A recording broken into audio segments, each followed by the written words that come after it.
Hi guys, how's it going? Welcome to the Shrewsbury Biscuit podcast. Today we are at Comics Salopia for the first time in many years since COVID's got in the way and what have you.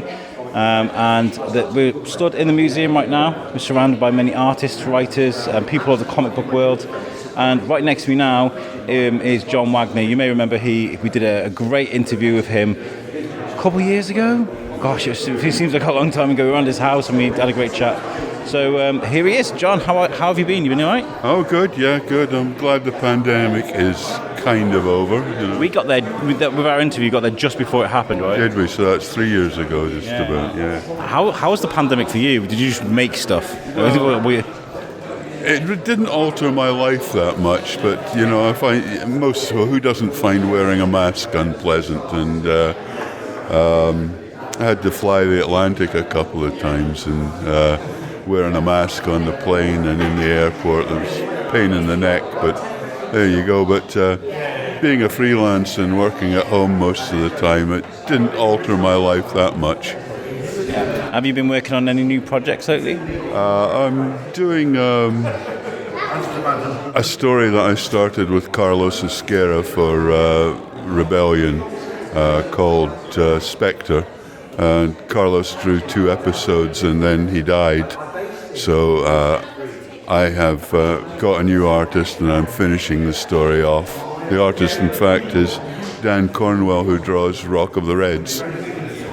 How is that picking up a project that meant so much to a close friend of yours? Is it doing it justice, or do you feel like you tread on someone's? How does that feel for you emotionally? Well, I didn't want it to lie fallow, you know, because Carlos can never earn any money from it if it never comes out. So I thought, well, let's get it finished, give it a chance to sell, make some money for Carlos, and to keep his legacy going. And last time we spoken to you, it was all about Rock of the Reds, Rock the God. That was your project at the time. How was that putting that together for you? Well, the pandemic really hurt that because we just brought out Rock the God, the second book in the series, and most of my sales, being a poor distributor, come through attending comic cons. Well, this year is the first time for 3 years that I've been attending Comic Con, so sales were kind of difficult.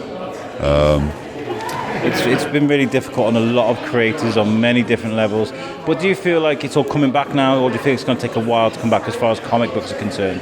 No, it is coming back. But let's hope we don't get a new variant and get shut down again. But yeah, there's a lot of cons going on, and next year I suppose they'll be in full bloom. I'm hoping. Yeah. Amazing. Is there anybody that's coming through the woodworks at the moment? Any writers or artists or any IPs that's coming through that's catching your eye at the moment? It's not really. I don't get a chance to read many comics. Too busy working. You'd be too busy being a genius yourself.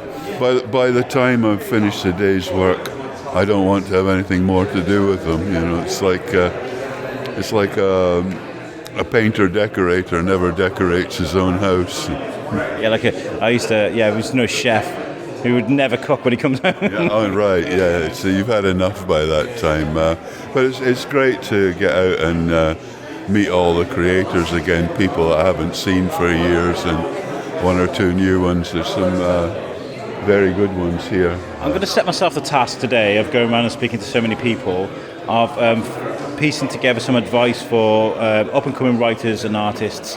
Can you give one bit of advice for someone who's trying to make it in the game? Yeah, I'll give you 2. The first one is, if you're a writer, write and keep writing.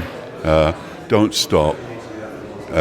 Don't spend a whole year on one single project writing and get it done, move on. The more you write, the better you get. That's especially true with artists. The more you draw, the better you get. And the second one is something I learned in my training with D.C. Thompson's in Dundee, the publishers of the Beano, is that anything you do can always be better. So when you've done something, examine it. See how you can make the characters better, make the plot more racy, improve it. Look at every aspect of what you've done and say, how can that be better? Don't just accept your first idea. there's so many stories about songs or pieces of art that were just thrown in the trash and then pulled back out at one point, and thought, actually, maybe I can do something with it. Yeah, well, I normally follow that my first idea is probably not my best, but when we were doing Alan Grant and I doing the Batman Judge Dredd team up, the first one, we came up with an idea, and we took us 3 months looking for better ideas, and we eventually ended up with the first idea that we came up with. So we wasted 3 months looking for a better, and the one we came up with first was the best, but that doesn't often happen. That's very nice. That's very nice. Well, John, I love chatting to you. Always love chatting to you. We'd love to get together and get a feature together at some point. Spend an hour chatting. Now that this pandemic is gone, maybe we can meet up in town and have a good chat. That'd be nice. Thank you for chatting to me. Got to say, this is a really great venue, the museum. It's a lovely building. They've done such a nice conversion. I was here for Cherie Gerard's Drawn Art Fair, and I was here all day. And it's a pleasant environment, isn't it? I think it's the most pleasant one I've ever done. Oh, that's really nice. That's really nice. Well, thank you so much for chatting to me, John. You're welcome. Thank you. So, I'm Alex. I'm from the Shrewsbury Biscuit podcast, like we just said. And you're Kev F. Sutherland? I am, that's me. Yeah. Where do you hail from then? I hail originally from Aberdeen, although you can't tell that from the accent. I live now in Chepstow in South Wales. Amazing. Have you been to many Comic-Cons this year already? Yeah, well, not so much maybe in 2022, but in the last year, I've been to the Lakes Comic Festival up in Kendal. I've been to Thorpe Bobble, the big festival in Harrogate, and cropped up at a whole load of things, including the one in Coventry, which was organised by our mutual friend Shane Chebsey, who takes credit for the Shrewsbury event. He's a great guy at planning these events, and obviously we're at a time where these events couldn't exist for a little bit. Is it nice getting back out onto it? Yeah, totally. It was obviously the summer of 2021 when things came back to normal, and so I had a whole load of books ready to go at the beginning of 2020. Well, I had my first book ready to go, so my big plans were to make my big splash, my big debut with my first graphic novel. Then, of course, lockdown happened, so that gave me time to do 2 more graphic novels. So my Shakespearean graphic novels meant that I had rather a good lockdown. Amazing. And what's been your quickest thing to fly off the shelf that you've ever made? Sorry, I didn't hear the question. The quickest thing that you've ever made to fly off the shelf? Well, the thing with the graphic novels is that each one has become more successful than the other because I've been launching them with Kickstarters, which I recommend to you at home, kids. If you want to publish your own book, you get online and you start building up an audience of people who will support you to the tune of, buying a book in advance or sometimes wanting to sponsor it a little bit more. And by the time I got up to the 3rd book, I was giving people the chance to be guests in crowd scenes in the background of the comic themselves. So they appear in the comic themselves and they sometimes get mentioned in the comic and so on. And so by the time I did the 3rd book, I was selling twice as many copies of the first book before I'd even started. So that's how I get books to fly. You're building a community via a series of books. Yeah, I mean, it's a really good thing, the self-publishing scene that exists nowadays. Because when I started in comics, and I've worked for Marvel, I've worked for the Beano, I've worked for probably every publishing company in the country, most of which don't exist anymore because comics, like the big ones you'd get in the newsagents, it's not like it was. When I was trying to get into comics, I was trying to get into Oink comic, if anybody remembers Oink. It was like the Beano, but for slightly older readers, and it was published by the same people who made 2000 AD, and at the same time they were making Eagle comic, and they were making Battle Action, and there were comics based on all these TV shows. I worked for Red Dwarf comic, and the one based on Zig and Zag off of the Big Break. Remember Zig and Zag? I was in Zig and Zag Zogazine. Exactly. And there were so many comics, loads and loads of comics on your shelf, and that's what the whole business was. Well, it's not like that now.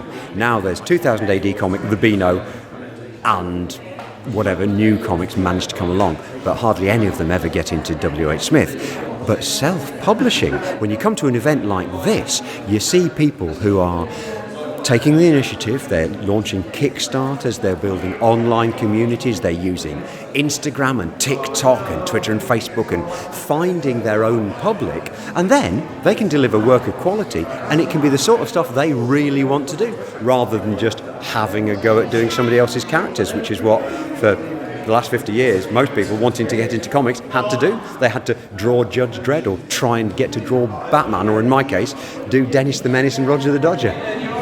It's a different breed of animal, isn't it? Making something that others want you to make, that you want to get paid for, or making your own creations and being inspired and creating passion of your own.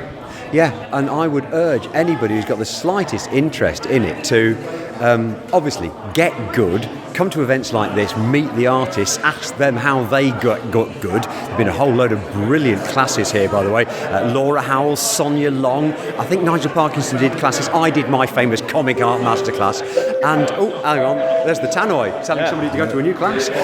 Go to those and you can learn how to do this. You can learn that it's really easy to do. And then, drop of a hat, you can do it yourself. Kids at home, you could be your own comic publisher, and it doesn't even cost you anything. Thank you so much for that. That was really, really nice. Where can people find you on social media? You'll find me at Kev F Comic Artist. That's on Twitter and Instagram. And my website is kevfcomicartist.com. Thank you so much for chatting to me today. That was really, really nice. Thank you. Thank you. So walking across Comics Salopia, and I found one of my favourite people, and that's Mr. Mike Perkins. How are you? Good, thank you. Have you had a good weekend? Yeah. Yesterday was fairly busy, and I guess later on today we'll be at the castle, and it's good. Yeah. I couldn't be here yesterday because of the food festival. Unfortunately, I've got to be in two. Did you eat a lot? I did actually. I got given loads of free food and free freebies and stuff. It was really good. But it's nice to be doing something different today because you know how much I love this stuff. I'm a bit of a nerd at heart. And was it like have people been coming to you today and yesterday and being inspired by your stuff? Have you seen that in people's eyes? Yeah, it's sketches. People want sketches. They want their comics signed. You know, they're buying prints, different artwork, get commissions. You know, it's nice to open it up to a community base. You know, that's the important thing for me. Have you met any guests here that are artists that you've never met before that have inspired you, or maybe you've seen a bit? A few. I've known a few before. I've never met Patrick or Dan before. So it's always inspiring to meet other creators. You know. What always, because you work in the States and maybe knowing of people via email threads and things like this.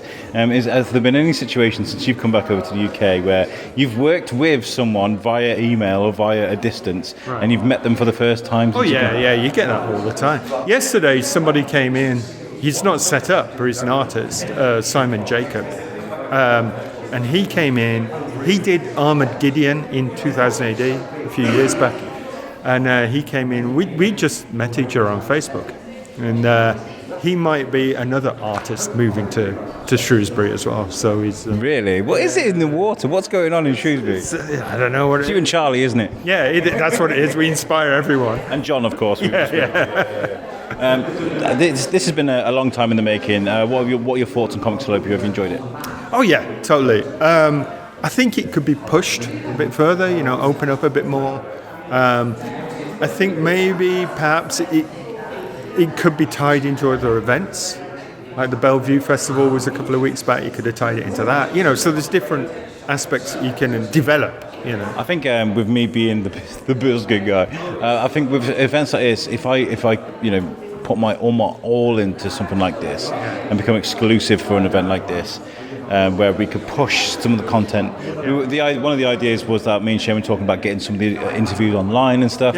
But I'm so busy. That's the problem, especially something like this where you're just trying to organise different things all at once, and make sure that fits there and make sure you get taken over. I think Shane's done a great job to keep things going because obviously it's been such a long time since the first event. So make sure it's still alive this year, and the next time we come back, bam! Yeah, I think so. But the setting of it, the use of this hall has been great. I think that when they did it 3 years ago, it was spread out all over the town. But I think you need a cohesive area for people to zone for it. Yeah. Even if it's here in the castle, at least you got. And this hall's like you popped in at Drawn, didn't you? Yeah. Actually, I'll be back here for Drawn in September.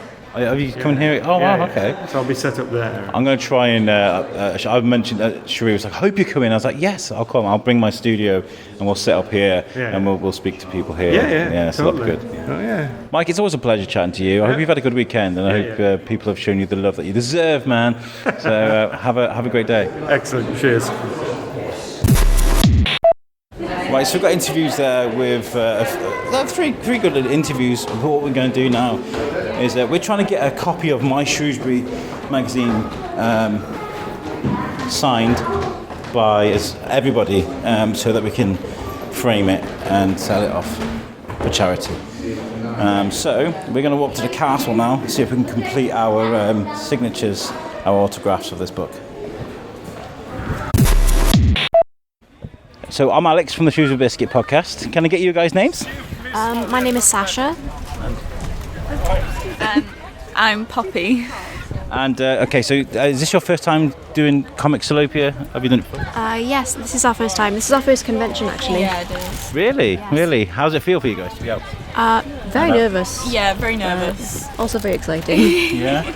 And this is your second day today. How did yesterday go for you? We only came for today, actually. Oh, really? Just for the castle. It's nice, isn't it? Nice. Yeah, lovely. Yeah. So what do you guys draw? Right? What? I'm a comics artist and illustrator. I'm selling my first published comic here today. So. And being surrounded by so much talent, that must be really inspiring for you. It is a bit intimidating as well, but yeah, it is very inspiring to see everyone here. When it comes to like breaking into the world of comics, artist, illustration, what inspires you the most? What drives you to make it? I think honestly for me it's just seeing other people do the same thing, seeing other people have the kind of passion to bring their kind of own creations to life, and being in an environment like this really helps to sort of like solidify in a way, seeing like going out and like seeing other people doing the same thing that you are really kind of like is a big source of inspiration, I think, for me. When we did Comics Salopia for the first year, we saw a lot of people with art folders, and they were following the likes of Charlie and the stars that were there. Can you please look at my work? Can you please validate whether I'm good enough? And I thought that was something really good but really sad about that. I'm kind of like, you can make it by yourself. Is this something that, do you need that kind of validation, or do you just got to find it by yourself? I think it's something you sort of find by yourself, really. I know for me anyway. Do you feel the same, Poppy, where it's like, I think it's probably good for building connections if you do get to speak to bigger artists and kind of get your name out there, like maybe they can push you forward a little bit. But yeah, I think you do have to get a lot of that validation from your own work and your own, like yourself pushing yourself forward. So you got to be comfortable in your own shoes, sort of thing. Is that what you're trying to say? Yeah, definitely.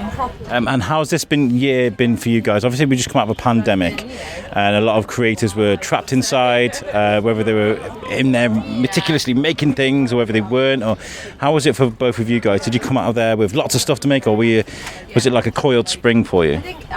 Well, we're both university students. We've just finished our last year, so obviously we were doing a lot of uni work in quarantine. Like we did illustration at uni, so that was really challenging because we were being given briefs, weren't we? But like online, it was really, really challenging to not have any kind of class time or even see other classmates, see anybody else's work. Yeah, it felt quite disconnected from like the rest of the art world, really, because you're just on your own in your own space. But yeah, it's good that it's starting to get back up again. Yeah. And yourself? Same? Pretty much the same, yeah. I think so. I mean, you guys are like a generation of students that will never exist again, I think. And my kid's the same. My kid, he's 7.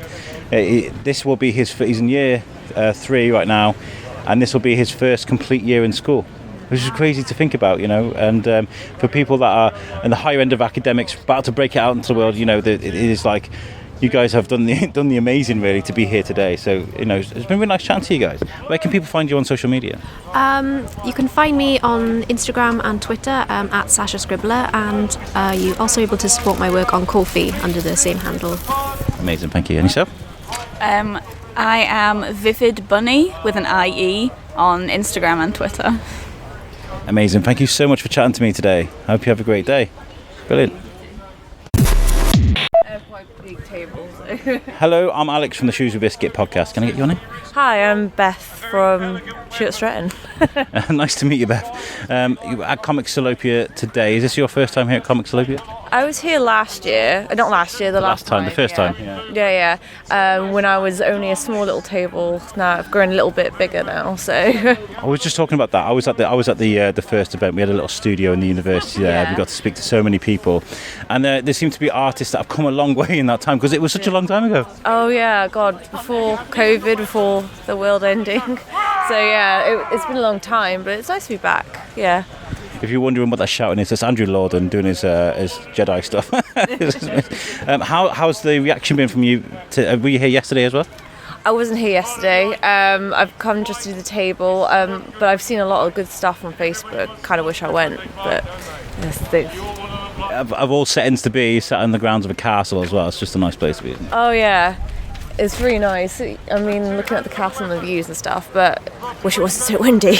I know, yeah. I got out of the car and I got hit by this massive, when it takes your breath away. It's not, well, you know what? It's been nice chatting to you, and I hope you have a great day because the sun is out. Hopefully this wind dies down a bit. Mm-hmm. Where can people find you on social media to get inspired by your art? I'm on Instagram and Twitter, and it's at Beef Beff. Just Beef Beff. That's how it sounds. Amazing. I'm going to go around the guys I just met to as well. I started off with John Wagner. Sorry. Yeah. We're after little bits of advice for people that are just about to step out into the big world and make it as an artist. What one bit of advice would you give to an artist or a writer? I would talk to your fellow artists and try and get inspired. Try not to be in your own little bubble and try new things and talk to people and network. That's what I would say, because that's what I need to do as well. Amazing. I love that you're giving advice that you want to take yourself. I need to take up my own advice, so yeah. As a content creator, as the Shrewsbury Biscuit, I know exactly where you're coming from. My thing is learning to say no, not to say yes to everything, because you end up weighed down with so much work. Oh, definitely. I mean, I've learned that the hard way. You can't do everything. I've got loads of art commissions at the moment that I still haven't got through. So yeah, that is definitely something to really think about. Yeah. You and me, man. You and me. We've got so much in common. Thank you so much for chatting to me, Beff. We're going to walk back around to these guys. I want to see if they've got advice as well. Guys, I forgot to ask. Right, I'm trying to get little bits of advice for up and coming artists and writers. Can I ask for one bit of advice from both of you for anybody that wants to make it into the game? So it's a lot to just weigh on someone. But yeah, do you have anything? I would say keep pursuing things that you really enjoy.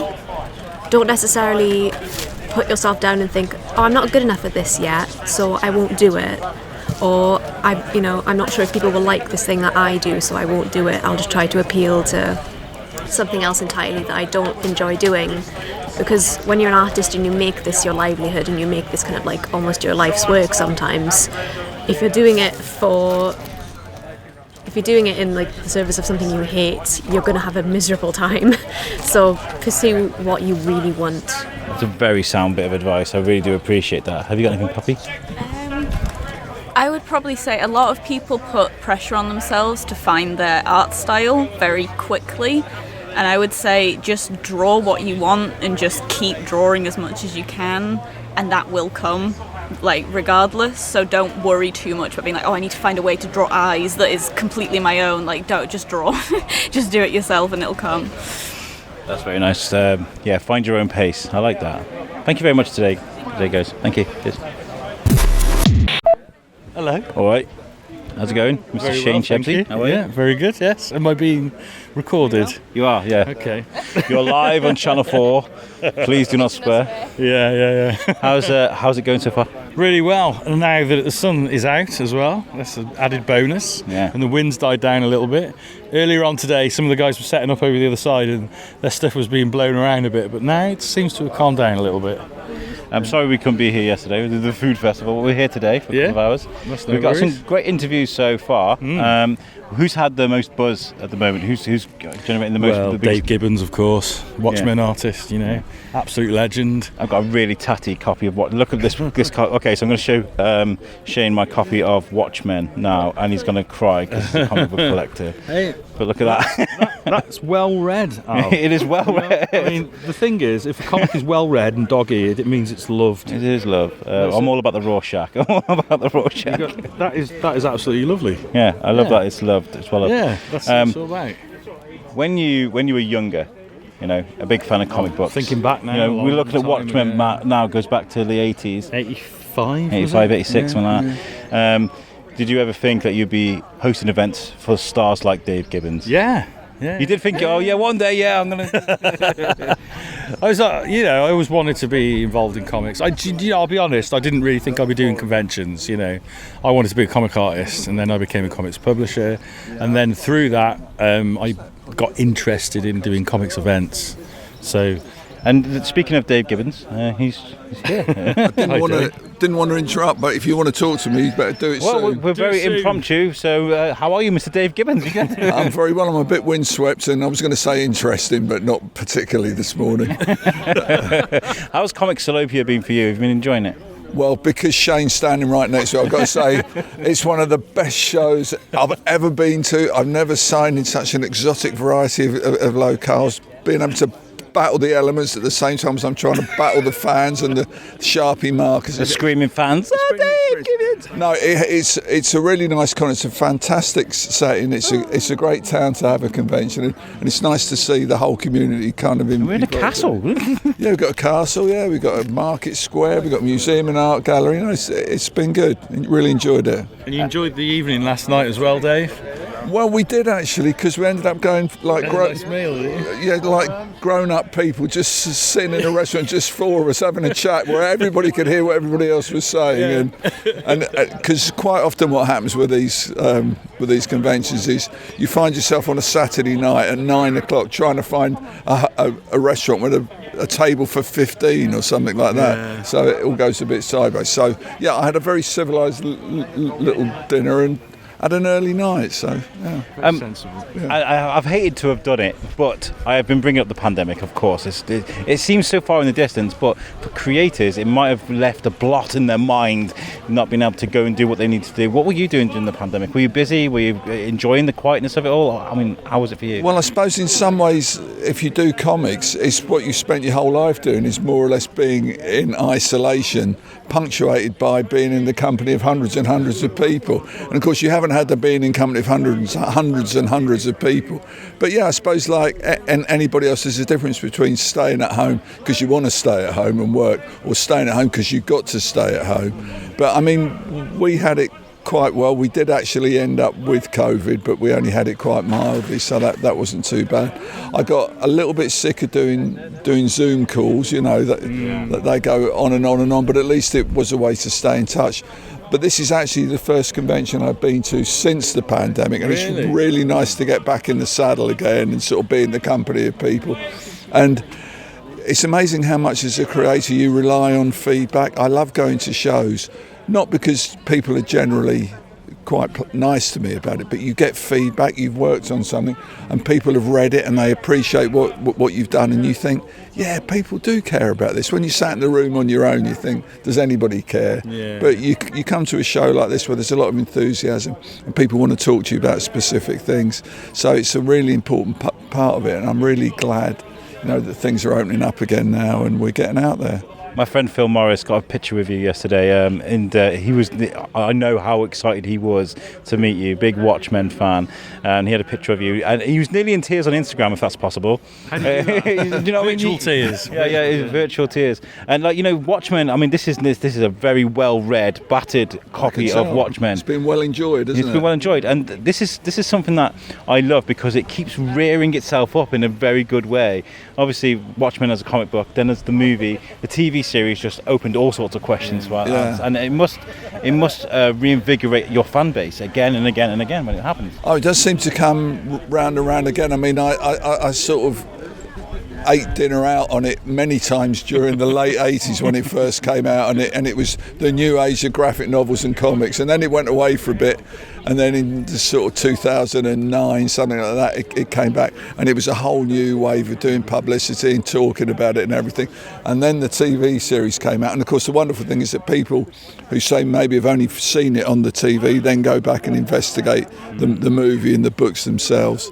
And it's just great. And as somebody who's really always loved the medium, I feel so sort of proud that I've actually done something that is a definite landmark in the medium. And I mean, I do talk about it a lot. It's obviously when they come to write my obituary in the not too close future, the word Watchman is going to be on the first couple of lines, I guess. But I'm very happy that it's done so well, and I'm always happy to sign copies for people and to answer the seemingly endless questions people have got about it. One of my favourite characters of all time is definitely Rorschach, because I see, weirdly, and I don't want to get weird looks of people, well, I see a little bit of myself in Rorschach. Well, or Rorschach. Concerning. Yeah, no, because inside me there is that carefree, I don't give a beep, I'm going to do it, I'm going to, and I'm going to fight for the right things. Sometimes you've got to hold that thing back. Despite the rules, eh? Yeah, but you know how you read comic books and you feel inspired because you see a little bit of yourself in the heroes. Rorschach is one of those characters where he's going to do the right thing, but he's probably not going to go the right way about doing it. Well, I think, there's not much to like about Rorschach, but at least he stands for something. Yeah. And he's consistent, and he will not back down, as it says, even in the face of Armageddon, no compromise, And it's misguided, but I suppose that is an admirable quality in itself. I really like the fact that Rorschach is the most popular one, because when people want sketches, and when I'm doing sketches, it's nearly always Rorschach they ask for. And frankly, if you can draw a hat and a blot, then you can draw Rorschach. So, it's not like Superman where he has to look really handsome, or God forbid, drawing an attractive woman where you make one wrong move with the Sharpie pen and she's not an attractive woman anymore. I can imagine you get a few people, can we do Dr. Manhattan, sans penis, please? No, I've very rarely drawn Dr. Manhattan's Todger. We don't get a lot of call for that. What I've been doing today is I've been asking for people about to step out into the field of whether it's writing, whether it's illustrating, whether it's publishing, whatever it is. One bit of advice you would give to someone that's about to step out into the game? Don't do it. It's I don't know. Enjoy it. There's no point doing it if you don't enjoy it. Enjoy it for what it is. Even if you don't get published professionally, there's still a joy to actually writing and drawing. There's something there that is good for the soul, I think. And enjoy it. Enjoy it. Dave, thank you so much for chatting to me. It's a genuine honour speaking to you today. It's a pleasure. I hope I didn't crash your interview. Not at all. No, it was actually really good. If anybody knows me, I can very naturally segue things into things. Good. All right. Well, thanks very much. Nice to meet you. And thanks, Shane, for putting together a great convention. So what are you off to do now? Are you having a break, or are you going to do a talk? Or well, I did an exhaustive talk yesterday. Well, it exhausted me. I don't know if it exhausted anybody else. I did some signing. Thank you very much. Yeah. And I'm just coming to the end of doing some signing here, and then I'm off back home. But it's been a really, really nice weekend, and I've never been to Shrewsbury before, and it's a great town. Everybody's been very welcoming. So yeah, I've enjoyed it. I'm glad I've got you then just before you went home. So. You're always welcome back, mate. Well, thank you very much. I'm going to sign this off so I can get Dave to sign my book and get a selfie, if that's okay. Thank you very much. I'll go and sit at my signing station. So we managed to find Charlie Adlard. It's almost been like a week since we spoke. How have you been? It's been ages, hasn't it? Absolutely ages. You're a busy How are you, Alex? How are you since last week? I'm a bit windswept, and I mean that both true and metaphorically. Yeah, it's been very busy in Shrewsbury. Obviously, we met at the Hive, the street festival. Thank you, sir. And the world just keeps turning, and we keep working hard and hard and hard. How'd you do it, man? How do I do it? You keep going. I just keep going, man. Does it ever get to a point where it's a bit too much sometimes, where you have to take a break for a few weeks away from Comic Cons and away from the fans and the drawing and the signing? Or do you like it? No, I love it. I mean, I don't do that many. It just happens to be there's been two on either side of 2 weekends in a row. That doesn't normally happen, unless last week at the Hive, that was only a couple of hours, and that was slightly different, and it was good fun. It's for the kids. This is slightly different because it's for the more obviously comicsy people. So it's all variety is the spice of life, as they say. It's been really nice to walk around actually, because we've got the Spider-Man men walking around. We've been to the museum, the Spider-Man. You've got John and Mike over at the museum doing their thing, and you're sat next to Dave Gibbons. Lots of fans about, and we're in the grounds of the castle. Perfect place for it, right? Yeah, it's great. It's great to be outside, and thankfully the weather's held off as well, so that's brilliant. That's what I like about what we're doing here, is the fact that we can sort of do multi-venues and people can wander around the town and enjoy Shrewsbury as opposed to just going to one venue and not seeing anything and going back to the car, going home, coming back again the next day, not seeing the town again. It's different here. It's crazy to think that what we're doing now is like a standalone thing to what a Comic-Con is considered now, isn't it? Because you go to Comic-Con now, it's wall-to-wall Funko Pops and Netflix, whereas it's nice to have the comic book artists here doing their thing, what they're known for. Yeah, absolutely.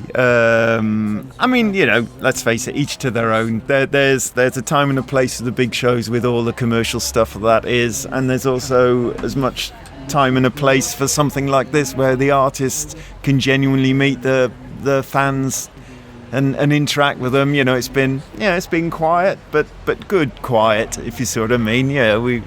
It's nice to spend a lot of time with individuals rather than have a massive queue and you're just sort of getting through it and sort of not really being able to talk to anybody because you can see there's another 20 people in line. So it's nice.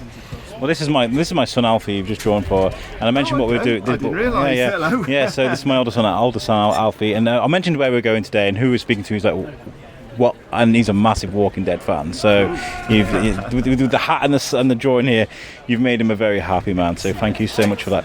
And what we've been doing, we've been speaking to a lot of the artists and asking for people that are going to step out into the world of whether it's illustration, whether it's writing, whether it's comic books, whatever it is. If they're about to step out into the game, what one bit of advice would you give them? As an artist, somebody who's done it before. Well, I always say, even though in this day and age of social media, the internet and computers and everything like that, and on one hand it's quite easy to get yourself out there because of social media and everything, I still believe it's essential to actually meet people in person. At the end of the day, if you're really determined to make it in whatever industry you want to make it in, I believe in, I suppose for want of a better word, pressing the flesh, and you can't beat that. And I think if you're prepared to get to meet people, to get to shows, festivals, conventions, whatever it is, especially in my industry, I think that's quite essential. It's being memorable is part of the game. I think that makes so much sense in a Zoom world we live in now, and like you said with social media, that sometimes that meeting of a person can live long in the memory. I think that makes a lot of sense. Thank you so much. No, it's absolutely true, and I think a lot of people forget about that now. They think, I can just post my work on whatever platform they can post it on, and they sort of assume that it'll just go out there and people will see it and they will come back and give them a job. It's not like that. You've still got to, no matter how talented you are, you've still got to get out there and sell yourself. And I think, like I say, in social media terms, people don't do that. So the physicality of seeing people is pretty much the only way. Amazing. Charlie, always a pleasure chatting to you. I hope you've had a great weekend. I hope you have a great rest of the day. And thank you very much. My pleasure, Alex. I'll talk to you again soon. See you later. Right, the last class with it. I'm Al. You may remember me. We did an interview a while ago for You Suck. Because I'm bitching. We did a live interview. The internet wasn't very bad, but it was good though. I really enjoyed chatting to you. So for my listeners at home, this is Andrew Lawden, who is the Jedi Master, who's the photo double for me. I'm still learning myself. How are you, Andrew? You good? Yeah, a bit hot and sweaty. Very busy classes today. Full classes, and everybody wants to buy the souvenir lightsabers once they've been training with them, which is nice but fun, but keeps me on my toes. So. Selling out today then? I think so. I think there's a very good chance that would happen. Do you think this is like a bit of a spring from the pandemic? People weren't allowed to go and do things, and now that they can, they're going to do it. I do, to a degree, particularly as I was only sort of doing tiny classes of like 6, and they were like a lot of private things, although I do a lot more of that now. That's one thing that's come out of the pandemic. People want to have their own Jedi Fight Academy in their garden, in their corporate team build office, at their wedding, at their stag do, at their bar mitzvah, because I think they feel safe bringing it to their environment. It's also really cool, isn't it? I had a Jedi fighting in my it's quite a nice thing. And the kids sort of like are the coolest thing. It's like they go to school on Monday and tell they tell their friends or the friends who were with them, their parents got somebody from a Star Wars film to come around their house and like teach them lightsaber fighting and do games, and but it's that safe thing that I feel that people have got. They are coming to these events, which is great, but I have found that more.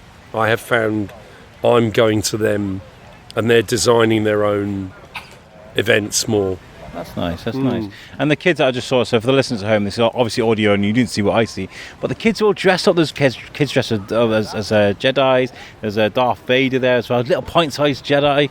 That must be nice to see still, Yeah, I mean, it's quite funny. There's a lovely little like Obi-Wan, a lovely little Darth Vader, and it's like, oh look, special guest appearance from the Obi-Wan TV series, and the two of them are like having a little fight with their own lightsabers. So good to let the kids blow off a bit of steam as well. What's your favourite thing about things like Comics Salopia, Comic Cons? What do you enjoy the most about these? I like, when I get the chance, I like going to see the artists. I'm a big 2000 AD fan. I got a whole collection from. You got John Wagner over there. Yeah, well, John and I have met a few times, and I've talked to him about a couple of projects, 2000 AD and Dread related. So, and I got a whole collection going back to 1977. So I'm a big fan, and a lot of the people that are here, like the Dave Gibbons and the Charlie Adlards and all those people, I know their stories, I know the work, I know the things they've worked on and that they've drawn. And so, is there anybody that you see again and again at Comic Cons that you still like, oh my god, as if I get to work with that or around that, be in their vicinity? Is there anybody still you have to pinch yourself about being around? Apart from Shane Chebsey, of course. Well, I mean, Shane's puts the leg in legend, really. He does it. I think he's especially in that outfit. Yeah, the 90s rave look is definitely back, isn't it? He's wearing Jedi green. He's wearing Jedi green and a high-vis jacket. Green. Yeah, very impressive. And a hat as well, which is very wise. People. Not really. I don't know. I'm so used to being with them when we're on sets for TV and film, and we're all there to like do a job and have fun and have a laugh. There isn't a lot of that. Occasionally there might be someone that I really like their work, or there's something about them I've always liked and now I end up like working with them.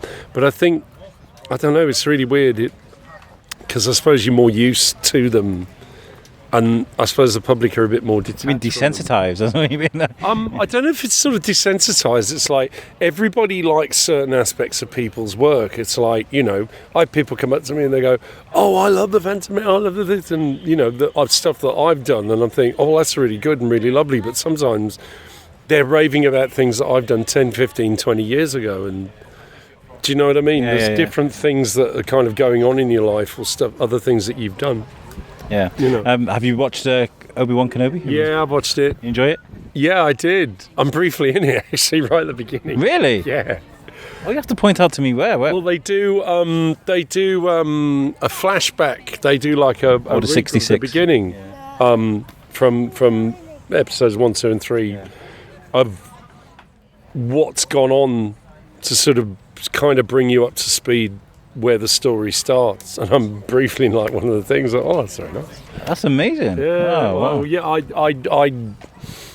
it had been kind of hinted at many months ago, but of course you can't say anything. So yeah, you may have mentioned it. I didn't know. You sit there and think, yeah, okay. You may have mentioned it before to us on the live show, but the internet was that bad when we did our last interview. It didn't work. We'll have to get. I wouldn't have said the word. I wouldn't have been allowed. No. Even if like I'm doing something in it. No. What I meant is, you may have mentioned you're doing something you can't mention, or you would never have mentioned it. No. Yeah. I mean, that's one of the things that's sort of crept into the job a bit more now, and it's a bit tricky because I kind of get it on some projects, but in others I don't. It's like most actors are not sort of exactly going to phone at the press and tell a story or give away a story. No, never. Especially if you send an NDA. Okay, well, guess we'll sue you now. It's not that. It's like, well, they say that, but it's the practicalities of it are, it's like they say there's no such thing as original idea. It's like, do you know what I mean? It's like you have to prove somebody's done something wrong, and in some cases that's very hard to prove. It's like me saying Mikhail Baryshnikov is going to sue me because I've allegedly copied his ballet dance steps. Really? How does he prove that they're his steps?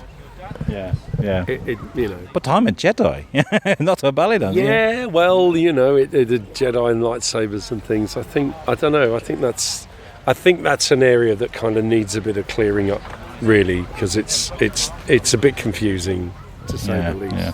And at the end of the day, there's a bit too much of like people wanting to know what's going on, and it's like, no, just sit and wait for the finished product to come out.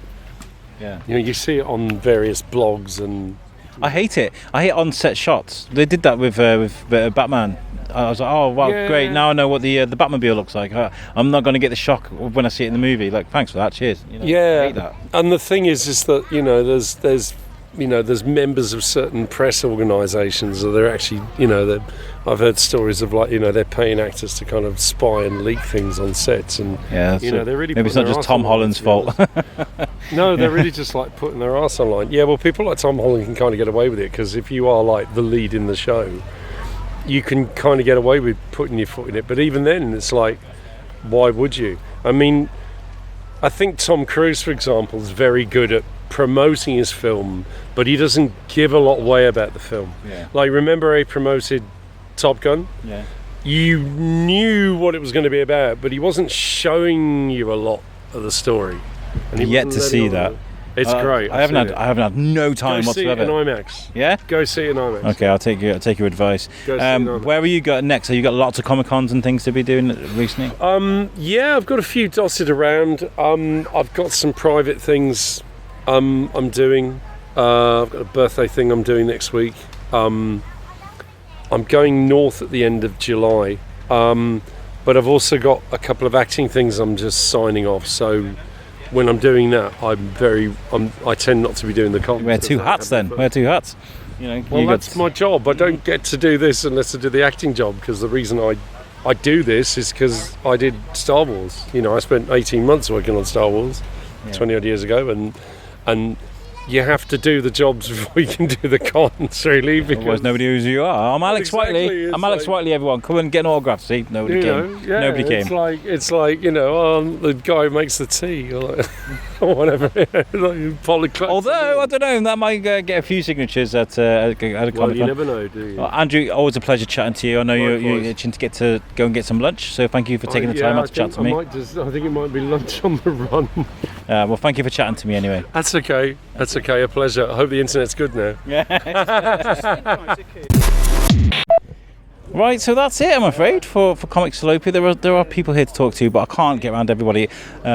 My situation is I work in tonight, and I've got to run my son back to Wrexham. So I've got to shoot, go get some food, take him to Wrexham, come back, get an hour's sleep, go to work.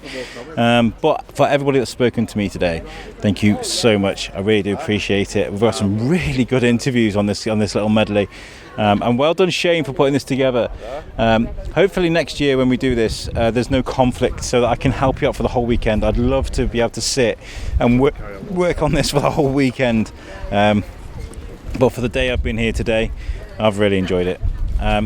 So from me, from the Shrewsbury Biscuit and the wind that's interrupting my feed, thank you so much for listening, and we'll catch you next time. Peace out.